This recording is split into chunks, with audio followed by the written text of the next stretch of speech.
Please welcome to the stage Chip Davis, President and CEO of Healthcare Distribution Alliance, in conversation with Joe Ruffalo, Senior Vice President and General Manager at The Hill. But first, we will start with a short video from our sponsor, HDA.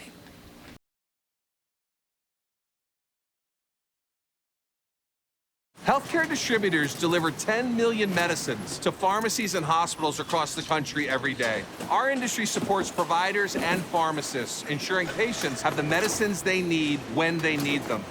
We're problem solvers. When drug shortages occur, whether due to manufacturing issues or surges in patient demand, we leverage our expertise and partnerships to lessen their impact. And we're committed to making the healthcare supply chain even stronger. We are health delivered. Thank you for being here today. Thanks, Joe. Thanks for having me. Before we jump into the conversation, can you tell us a little more about the Healthcare Distribution Alliance and the role your members play in the U.S. pharmaceutical market, and really how distributors differ from, let's say, a PBM or a GPO? Sure. Yep. Happy to do so. And thanks for everybody for being here and those that are participating virtually. HDA is the organization that represents primarily healthcare distributors. We have 40 full-line healthcare distributors based throughout the United States. And our members essentially live at an important nexus point between what we like to refer to as upstream, the manufacturing community, branded manufacturers, generic manufacturers, biologic, biosimilar manufacturers, specialty drug, and the provider community. So we interact on a daily basis in terms of our member companies with about 1,400 to 1,500 manufacturers every day, and then do something that's very unique in the supply chain between the manufacturers and the frontline providers. We take legal ownership of their medicines, we take physical possession of their medicines, and then we take financial responsibility, because once it transfers, it's our medicines to then ensure the safe and effective distribution downstream, whether it's to pharmacies, hospitals, physicians, and the like. So we connect the roughly 1,400 to 1,500 manufacturers to 330,000 points of care on a daily basis, and sometimes multiple times a day. So the topic of shortages is obviously very top of mind. From a distributor sector's perspective, what are the primary factors that are really leading to this? Yeah, I just would reflect on Congressman Bouchon and Dr. Bouchon's comments. I do hope Congress can rally the call to do something before he leaves Congress at the end of this year, because we need experts like him in leadership positions. I think he covered it well when he said the equivalent of, if you've seen one shortage, you've seen one shortage. There are many that are demand-driven, and he talked a little bit about some of those, the GLP-1s most notably, like Wegovy and Ozempic. But there's a lot of supply side, and that is due first and foremost, as the FDA has said in its own drug shortages report, due to manufacturing issues and heavily dominated within the generic space. So I think it's really important for everyone who has a lens and a role in this, starting with the manufacturers, but certainly not limited to them, to the role that we can play, to the pharmacy community, because at times it can be the frontline providers, such as pharmacies, independent community chain pharmacies, that are going to be the ones who begin to experience, let's say, a surge in demand that they can report upstream. So there's good communication within the supply chain, but I think there's an opportunity for even more regular communication to improve it as we move forward. So what can we do to not only prevent these, but really minimize the impact on patients when they do occur? Yeah, I think that's where our members play an incredibly vital role. They are really the logistics experts within the supply chain, because they have that visibility to what the manufacturers are seeing and feeling and communicating to us, as well as to the downstream providers. Oftentimes when a shortage occurs, I know there's a lot of talk about what happens in between a manufacturer and a frontline provider and the role of quote-unquote middlemen to the degree that that term has sort of been negatively politically hijacked. I'm a lawyer by training, so I like to think of distributors as more as a learned intermediary because of the things that we do. But I think it's the ability for us to be able to communicate that, and when a shortage occurs, oftentimes we're the first person somebody calls. And that applies downstream to the pharmacy community as an example, or the hospital or healthcare system, but it also applies to the manufacturer.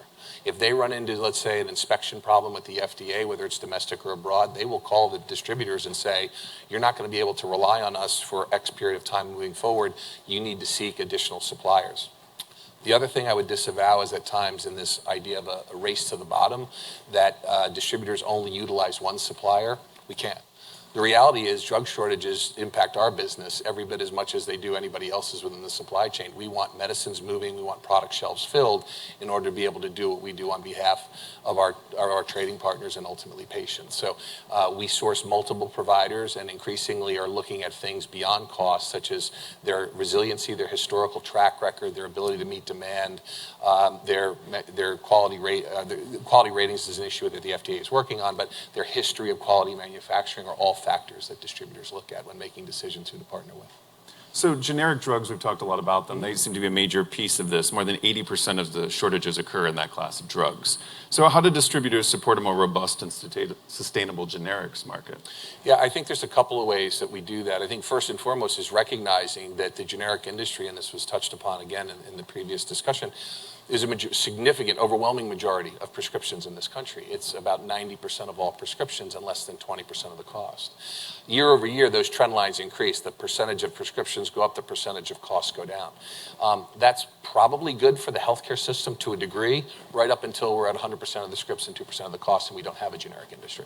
So I actually think there's a lot of discussion between, let's say, the debate about manufacturers discussing with distributors and other frontline purchasers about how to further stabilize the generic industry. We welcome that, but what I will tell you is the conversation cannot be limited to those two entities. We have to bring in the provider community, and that includes pharmacies, physicians, hospitals, healthcare systems. It actually includes society and policymakers as well, right? I think as we've heard, like, what's the debate been for the last 20 years? How to lower drug costs, not how to stabilize and potentially increase drug costs in the generic industry or anywhere else.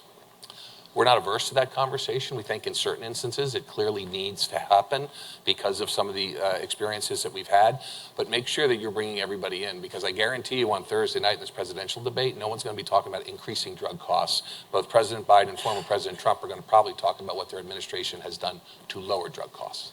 So finally, like from a policy perspective, what solutions are there to really solve this? And from a public and a private sector, what can they do to work together to solve this?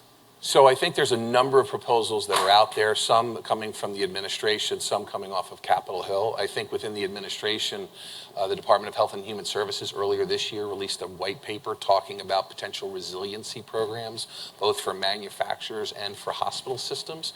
I think the latter is particularly focused, given the propensity of shortages in generic sterile injectables, focused on the health system space where they're predominantly administered. And so there's a conversation there about how those programs, what those programs could look like, what would HHS need to do, what would FDA, CMS need to do, as well as what the private sector would need to do.